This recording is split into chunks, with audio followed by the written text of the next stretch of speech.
Hey everybody, welcome to another live recording of the Managing Partners podcast. I'm joining you here today from Miami actually, and my special guest Jacqueline is actually in New York. Jacqueline, welcome to the show. Can't wait to learn more about you and your firm. Thanks so much for having me. Yeah, so a little bit different this time. I'm actually out of town. I got a different setup, so I hope we got the same good quality experience. And we'll get right into it. So, Jacqueline, please, start by sharing your story personally, kind of where you came from, how you got into this business, and more about your firm, where you're at now. Sure. So, Jacqueline Newman, I'm the managing partner of the law firm Berkman, Bottger, Newman & Schein. We're a matrimonial law firm in Midtown Manhattan. We also have offices in Westchester and Long Island. We do exclusively matrimonial. That's it. We know what we know. We don't know anything else. And, in our field, we do mediation, collaborative law, litigation, and prenuptial agreements. We specialize more in the high net worth space, but we have a pretty deep bench. We're one of the largest matrimonial firms in the city and actually in the state. We have 22 attorneys, 22, yeah. And so, we've got a lot of people. And so basically, the way I got into this, actually, I, oddly enough, always wanted to be a matrimonial attorney. There's not even any divorce in my family, but for whatever reason, it was something that I was always drawn to. My parents are both psychotherapists, and so the big family joke was that I was too aggressive to be a therapist. So this is something that I wanted to do since really college. I put all my eggs in one basket. Law school, same exact thing.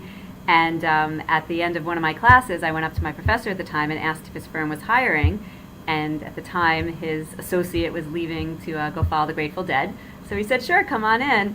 And I have now been with the firm for over 20 years. My professor is my partner, and now I'm the managing partner. And so I don't even have a resume. Never been anywhere else. And we started with 3 people, and now we've grown. And it's a great firm. I mean, I absolutely love it. I love what I do.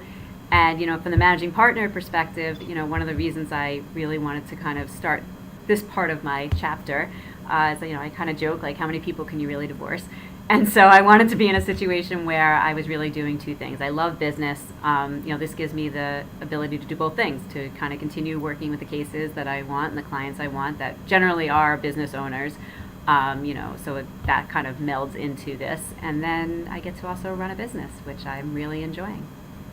That's excellent. I love no resume. You're in control of your own destiny, and that's me. I'm not employable anymore ever. Well, for a very long time actually, and not scary because I know that's all I'm going to do anyway. So very, very cool. How long has the firm been around? When was it founded? So the firm established in 1994, and I joined in 1999. So, okay. And I was an intern in 1998. So yeah, I've been here for the whole long haul. From intern to managing partner. There you go. That's pretty impressive. I like that. Thank you. There's always opportunity for people. I mean, in my firm, we have interns that are now employees that are now leading teams. So it's internships are good. You learn, you get in the door, and then sky's the limit, really. I totally agree. We actually, the majority of our attorneys started here as interns. So basically, excellent. We've been really fortunate in the fact that we've had people here forever, and we've only really lost 2 attorneys in our whole career to another matrimonial firm. So I felt very, very fortunate. Most of our people have been here 8, 10 years, things like that. And yeah, no, it's a family environment, and most people want to be here forever, including myself. And I say all the time, I'm going to die in this chair, I'm sure. Well, not everyone's always going to be a fit, right? And sometimes it's a good thing that people go off to somewhere else or find their path. We've had some great people come here and for whatever reason go a different direction or start their own company, and I'm always supportive of that, and you can't really hold people back anyway. So no, I absolutely agree. I think everything's got to be a good fit, just like in marriage, and even in divorces. Things could be good for some period of time, but then you realize that someone else may be a better fit for you. Yeah. If my wife is watching right now, I love you. I'm not talking to a divorce lawyer for any other reason than the podcast. All safe, all good. Also, real quick, anyone tuning in, definitely please ask any questions. Jacqueline will be happy to answer those questions. And So if you put those in the comments, we'll get those as they come in, and I can show them on the screen just like this. So let's see. The old who the HD what? Oh, okay. It was cryptic at first. So I was like, what am I reading? Yeah.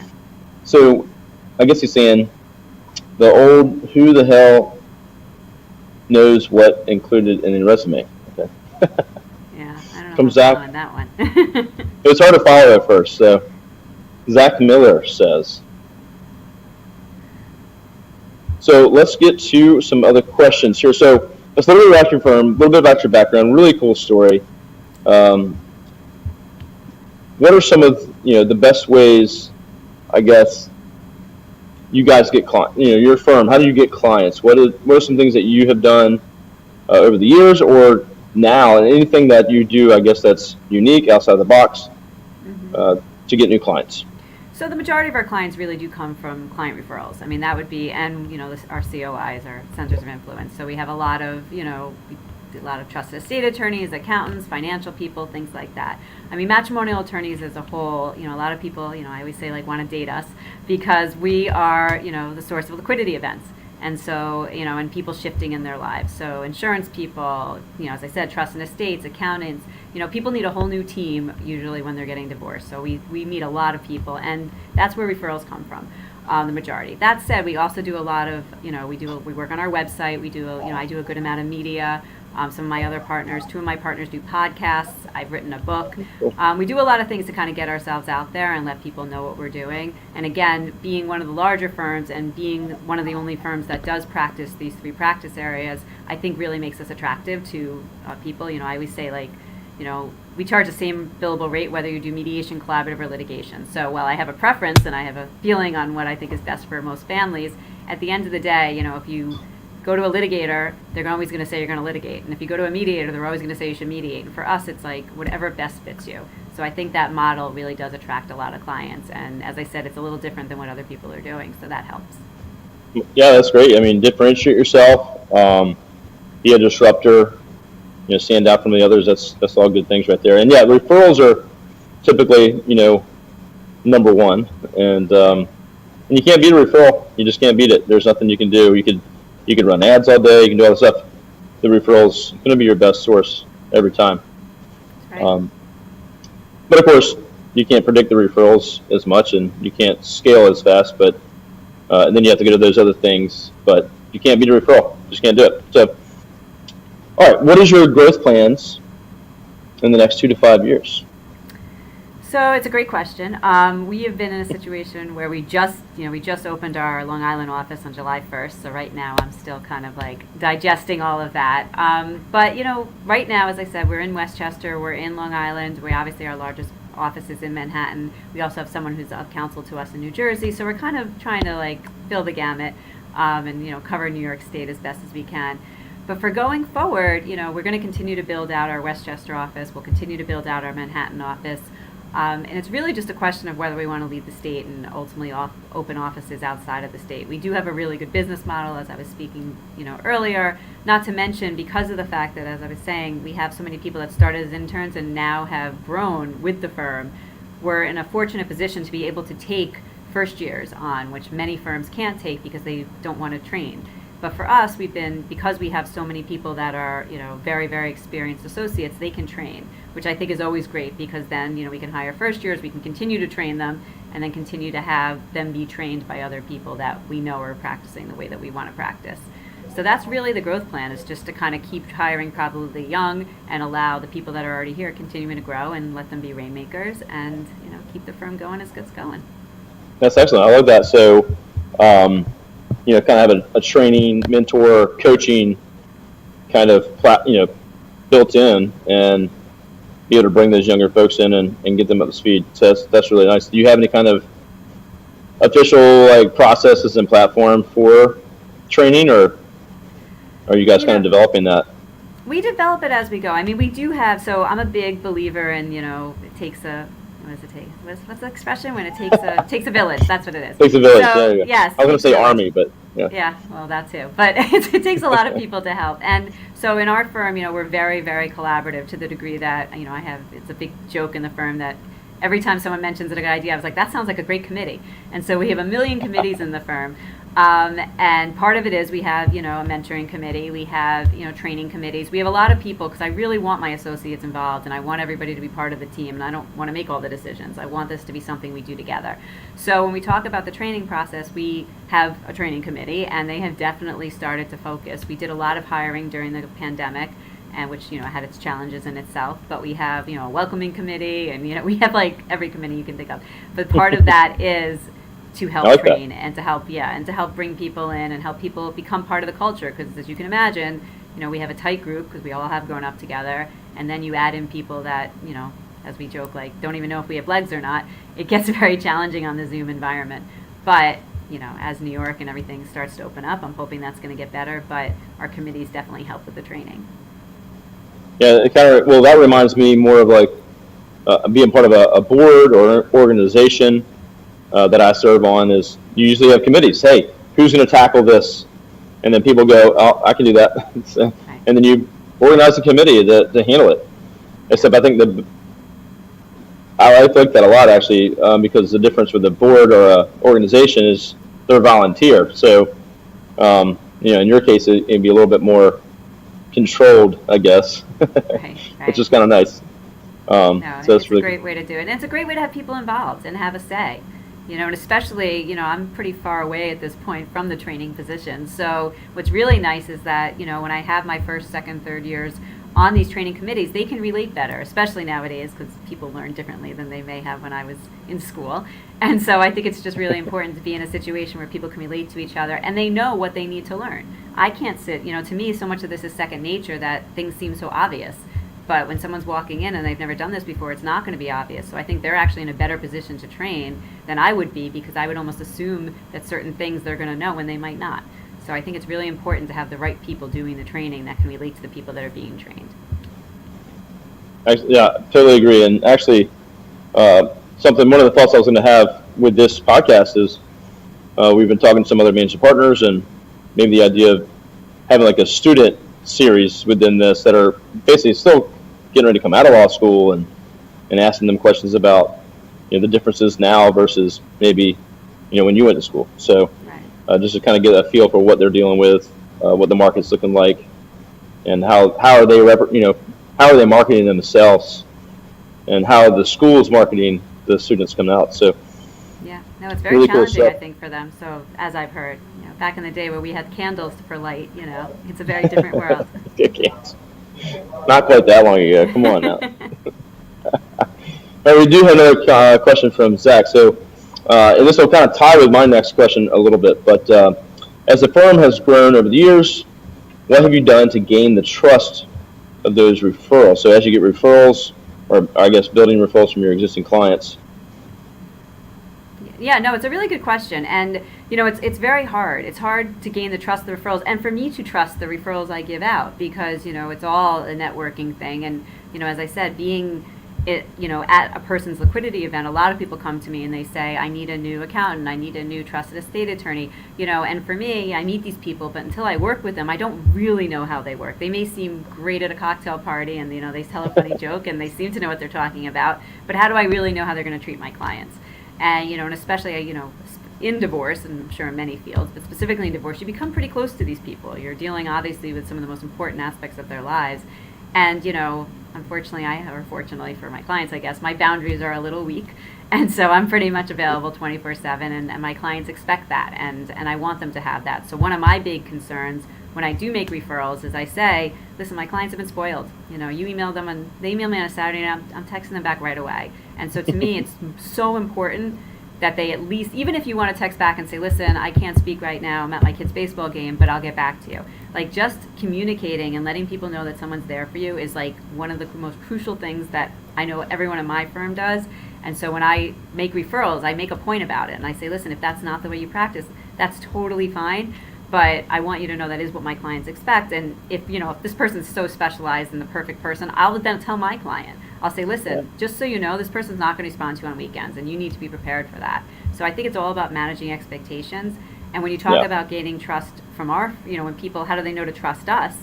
I think a lot of it is experience.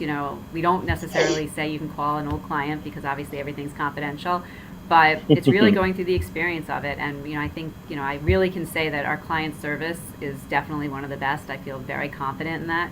We start we have monthly meetings with the firm, and the first thing we do, one of, my old professor, Barry Berkman, my partner, starts by saying to everyone in the firm, have you returned calls in the same day? Have you always emailed people back in the same day? Like we do, it's like, I call it as opening remarks.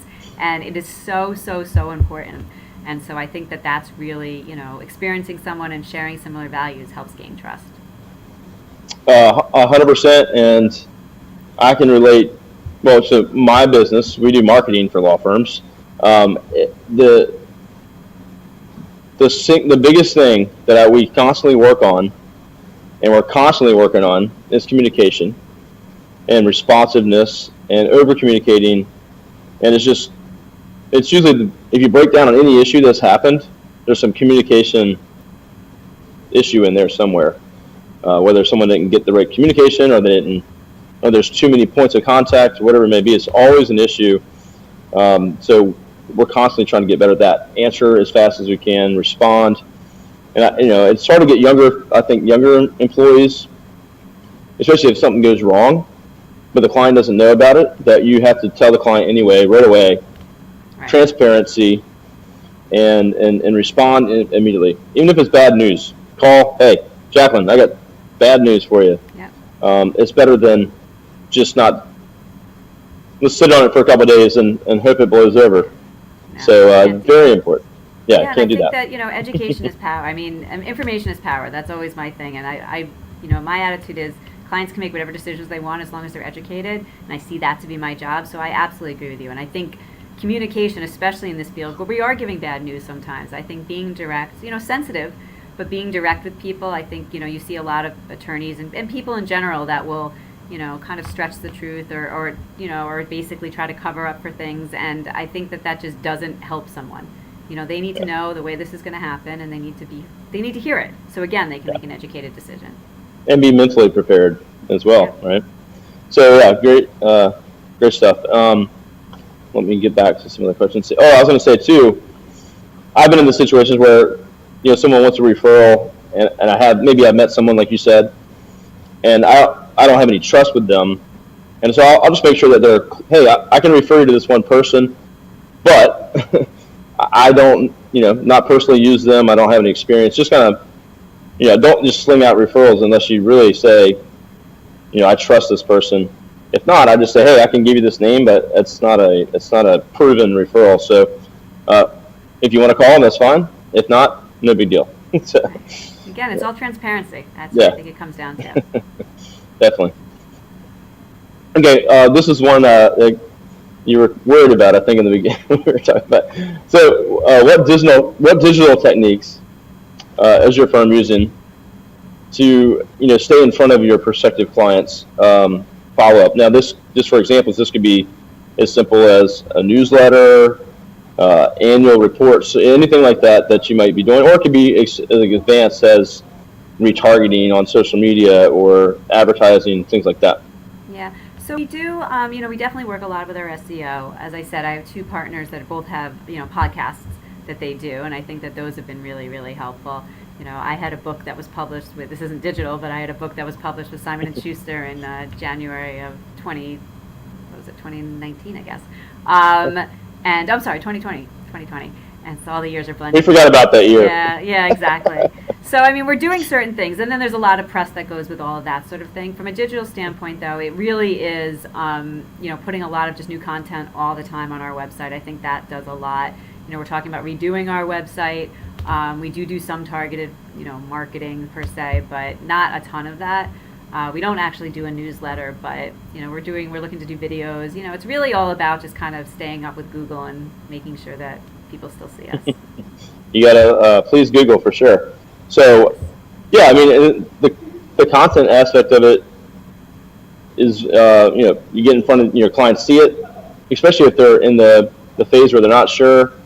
They might go on your website, they might read articles and research for a long time. It depends on what their situation is, but they get immersed in your brand, over time. And so those are great ways to get in front of people. Or, again, if you have a prospective client that's kind of reached out, but they're not quite sure, you might be able to send them an article or a piece of content and say, hey, it doesn't sound like you're really sure what you got going on yet.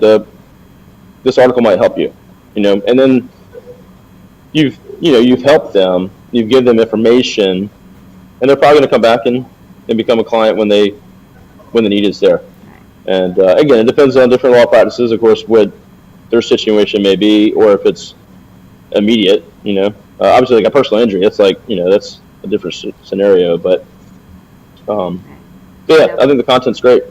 Yeah, for us, I mean, I always joke, like, I don't solicit at weddings. So, like, I'm a big proponent of, like, you don't get divorced unless you're 100% sure. So very often, the first thing I say to people when they come to me is, make sure you did marriage counseling and everything else, unless there is something obviously imminent. But people are usually kind of on the fence. And I think most people have heard of us or heard of our firm, and then they go to our website to make sure we're legit and to kind of read a little bit. So I find that actually is probably more of the old thing. I also have a very old, our firm has a very old domain name. When I was an intern, I actually, my roommate at the time was working for MTV back in the day, and we were playing with websites, and so I was like, let's just do this website, and let's do this domain name, and we did this Berkbot, which I never would have done if I thought 20 years later we'd have it. But at the time it seemed like a good idea. And so having such an old domain name also helps with SEO. Oh, absolutely. Yeah, the age of it, how long it's had content and relevant to what you do, and you guys have stayed the course. And so that's Google saying, I trust this website, I trust this content, and that's going to be a huge help. That's going to be hard for someone else to come along and take over. So, yep. Yeah, all good stuff. Let's see. And you're going to need to go. You have a 4 o'clock, correct? I do, yes. So what is the best way for anyone watching to connect with you? And I'll put the links in the live recording here. Yeah, I would say really go to the website. It's, as you know, berkbot.com. And on that, my email and all of our contact information for all the attorneys are there. Okay, excellent. So everyone watching now or in the future, check out berkbot.com, connect with Jacqueline on LinkedIn. I'm sure you can reach out to her there. And for anyone else watching, managing partners, if you need help with marketing for your law firm, please reach out. Go to arraylaw.com and then tune in for more episodes on our podcasts at the website or on any podcasting platform. So, Jacqueline, I'll let you go to your meeting. I appreciate you joining me today, and I'll talk to you soon. Thanks so much for having me. Yes, ma'am.